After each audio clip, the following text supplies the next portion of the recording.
So nagsasabi ka ng totoo at nagsisinungaling si Ms. Jed. Is that what you're saying? Mr. Chair, ang investigador ko noon Is ay that si... what you're saying? Mr. Chair, can you please Will you repeat please the question? answer me directly? Answer me directly. Mr. Chair, can you please repeat the question, Mr. Chair? Kilala mo ang direktor ng PIDEA, si Wilkins Villanueva? Opo, nagkaharap po kami, Your Honor. Nandito siya ngayon. Pakitingnan mo nga at ituro mo sa amin kung kilala mo. Pakitayo, tumayo ka lang. Sapagkat nandito siya eh. Tingnan natin kung kilala mo siya. Tumayo ka lang, umikot ka, tumayo ka. Tingnan mo kung kilala mo ang siyang nag-interrogate sa'yo, nakipag-usap sa'yo. Ang director po ng PIDEA at that time ay si Wilkins Villanueva. Pakituro nyo nga kung sino siya.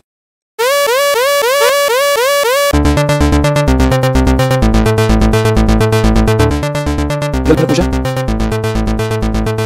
Opo, Your Honor. Sino po siya? Medyo tumanda na po siya kasi parang di ano ko muna. Pakituro nyo nga po kung sino kung nakita nyo.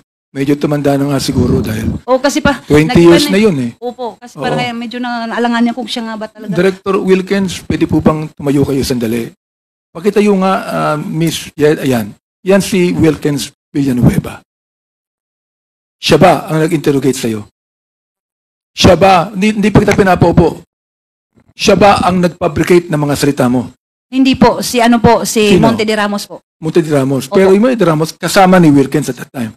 Sa palagay ko po, kasi nasa office po kami ng PIDEA, tao niya po kasi siya po yung ano. So sila ang nagsabi na ikaw ay nagdala ng mga karton-karton na mga chemical sa dumoy. Opo, Your Honor. Mr. Wilkins, are you agreeing to what Miss Jed said? No, Your Honor. No, you're not. Alam mo, nung inausap ka rin namin noon panay ang mo mahilig ka sa no? Dapat ang pangalan mo yung pangalan nung kalaban ni James Bond, si Dr. No. Mahilig ka sa no So nagsasabi ka ng totoo at nagsisinungaling si Ms. Jed. Is that what you're saying? Mr. Chair, ang investigador ko noon Is ay that si... what you're saying? Mr. Chair, can you please Will you repeat please the question? answer me directly? Answer me directly. Mr. Chair, can you please repeat the question, Mr. Chair? Ano ba yung question? 1 minute suspension. Thank you, Mr. Chair. Mr. Chair, si Monte de Ramos was my investigator. So, ang sabi ni Jed Pilapil, dinala siya sa PIDEA. Tinanong si Jed Pilapil kung kasama ako doon na nagtatanong. Hindi siya sigurado, Mr. Chair, pero she presumed na naandun ako dahil nasa opisina ako. While in fact, wala naman siyang knowledge na naandun ako actual doon sa nag-i-investigate si Monte de Ramos, Mr. Chair. Tama ba yun, Ms. Jed? Your Honor, pwede po i-correct ko lang po yung statement. Kasi ganito, di ba tinanong niyo po ako kung si Wilkins Villanueva po ba yung nagtanong sa akin. Sabi ko po sa inyo, hindi po siya si Monte de Ramos, yung tao niya, ang nagtanong sa akin. Pero never ako na nagsabi na yung ano ba yung sinabi niya kanina, parang mali Kasi ang sinabi ko po, si Monte de Ramos. Tinanong mo ako ulit na ano yung... Kasama niya. Anong kasama ba niya? Oo. Sabi ko, probably kasi tao niya. Pero wala siya nung time na nag-investigate si Monte de Ramos. Wala siya. Wala siya. Paano mo siya nakilala? Kasi actually, isa siya sa mga nag-ano sa akin po, nag-interrogate. Sino po ang nagkaso sa inyo? Ang PIDEA? Hindi ko po alam, pero sila po ngayon nag-file ng case sa amin. Sila ang nag-file ng case sa inyo. Opo, kasi Ano po ang ebidensyang ipinakita sa inyo? actually, Your Sa Honor, korte? hindi ko po alam kung ano po. Kasi nga, Sapagkat na-convict ka, di ba? Convicted yun ang ka. mas, actually, ayoko na nga sana itong balikan, Your Honor, 20 years ago. So, Mr. Director Wilkins, can you please explain that to us? Inyong kinasuhan si Miss Jed, na-convict po siya at nakulong ng 20 years. Narinig po ninyo, ang buhay niya ay nasira at wala siyang involvement sa operasyon ng kanyang asawa at pinabricate ng PIDEA ang kanyang mga sinasabi. Ano po masasabi niyo doon? Mr. Chair, 3 months yung surveillance and casing operations ng PIDEA. Si Jed Pilapil siya yung namimili ng mga equipment, freezer, water circulating vacuum pump. Siya yung nagdadala dun sa Dumoy Clandestine Laboratory, Mr. Chair. And then, during the time na doon sa korte, dininay ni Jed Pilapil na kilala niya si Alex Kim. Mantalang merong mga footages kami na nag-uusap sila ni Alex Kim on a dinner. Mr. Chair, the case has already, she was convicted in court and she was upheld by the Supreme Court. Itong kaso niya, Mr. Chair. So, for 3 months, imposible hindi alam ni Jed at ni Jong Pilapil na involved siya dun sa pag-set up ng laboratory sa Daumoy. That's impossible, Mr. Chair. Ano po masasabi niyo ron, Ms. Jed? Sabi ko nga po, Your Honor, napatawad ko na po sila. Mahirap na po makipagtalo kay, sorry po, Mr. Villanueva, pero pinaglaban nga namin, kung pwede nga lang siguro, sa Honorable Court na to, ito sa Quadcom, pwede nyo naman po mabasa yung lahat ng ano, kasi yung sinasabi ni Sir Villanueva, na dininay ko si Alex Kim, never po na nag-deny ako sa kanya dahil nga siya yung lessee ng property ko. At nakarecord yan sa court na kami ay may contract of lease. Paano ko sabihin na hindi ko siya kilala? Nagpirmahan kami. Matagal na kasi yung kaya palagay ko, wala na yung mga records. Ano po? Palagay ko po, Your Honor, hindi ko na po kayo alam. makakuha ng record para malaman po natin kung talagang sinabi niyo hindi niyo kilala si Alex Kim. Pwede po, Your Honor. Di ba archive siguro yan? Pero ewan ko lang kasi 20 years ago, parang kahit nga ako yung ibang events, hindi ko na alam po. Ano ba yun? Basta yung, hindi ko maintindihan kasi, yung inquest ba yan na, before yun, nag-waiver pala ako, pina-waive ako ng, hindi ko alam kung lawyer ko, hindi ko rin naintindihan kung bakit. Bastang sabi, mag-waive ako dahil makasuhan daw sila ng illegal detention dahil wala nga kaming kaso, sa totoo lang po, Your Honor. O dahil sa takot ko po, dahil sabi ng lawyer ko, hindi ko daw alam po kung ano yung katotohanan dito. Baka daw madamay ako dito. Sabi niya, magpirma ka na lang ng waiver for safekeeping. Yun ang naintindihan ko. Pero Sabi hindi. ng lawyer mo. Opo. Sino po ang lawyer niyo nagsabi niyan? At the time po, si Atty. Zulueta po. Ano po siya? Saan siya nag-lawyer? Parang dito. Private lawyer po siya? Opo, Your Honor. Okay. Tapos So noon, bakit niya nasabi na pumirma na lang kayo ng waiver? siguro, Your Honor, dahil din wala talaga akong alam sa mga ganito. Dahil first time, sa life ko, sa family ko, wala akong mga kaalam-alam ng mga ganyan. Siguro lang, takot din ako at the time kasi nga, sabi niya, wala daw akong alam sa mga katotohanan for safety. Actually, napilitan ako, pumirma ako ng waiver para hindi sila makasuhan ng PDEA ng illegal detention. Doon sa narration ni Jed, tama po ba na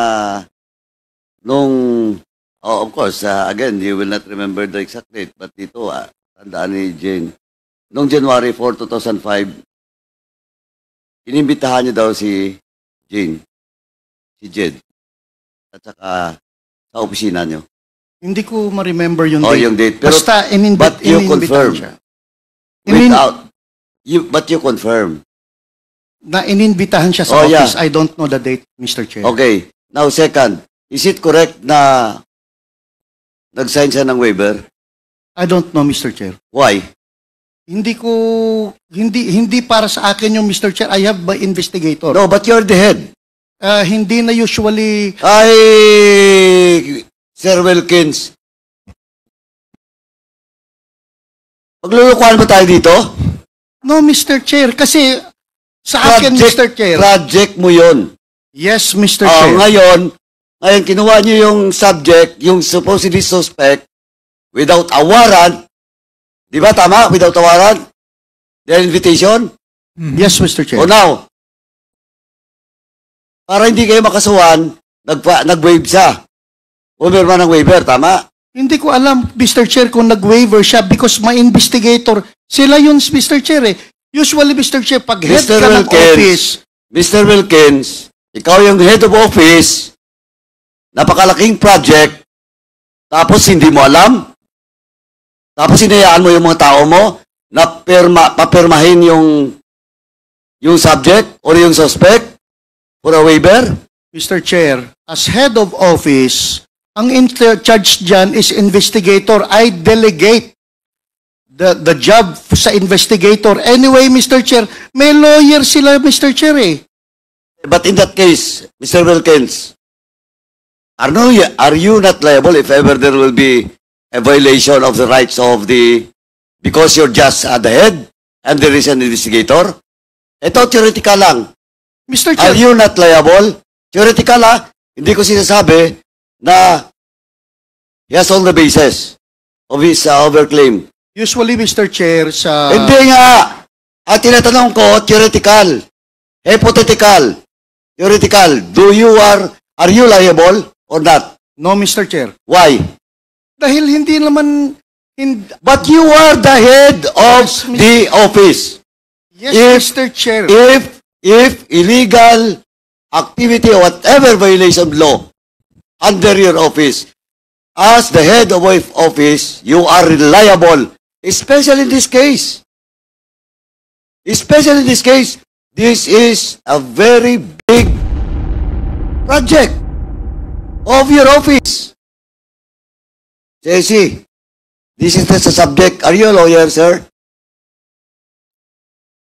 Good afternoon, Mr. Chair, and to all the other members of the This is the subject for in your invitation, no? At tanongin na kita. In this case, eto, hypothetical lang. If the investigator of Wilkins violates the right of the PEC, is he not liable of any case? Mr. Chair, there are circumstances that has to be met for the principle of command responsibility to apply to the extent that the principal may be liable. Because, Mr. Chair, as explained by former Executive Director General Villanueva, he mentioned that he delegated the conduct of, if I heard him correctly, the conduct of that operation to his investigation. No, that is not the conduct of So- the operation, the conduct of the investigation, Conduct of the interrogation, Mr. Chair. of the interrogation. Yes, Mr. Chair. Pero sa project, nandun siya. Directly being supervised by Mr. Wilkins. Walang arrest warrant. Is that a violation too? Mr. Chair, if I heard the representation of Mr. Villanueva correctly a while ago, the matter is already decided with finality in the Supreme Court. I would not like to comment on the merits thereof as it may violate our duty as lawyer as far as there is already a decision made by the Supreme Court. But again, with regard po doon sa possible accountability, administrative accountability or liability of Mr. Villanueva as the principal or head of the office during the time of that conduct of investigation, it will all depend po dun sa mga attending circumstances. Because as I mentioned, Mr. Chair, one of the requirements is that the principal should know that there is an irregularity or an omission that was committed, and despite knowing of such irregularity or wrong committed by his subordinates, he failed to take corrective actions.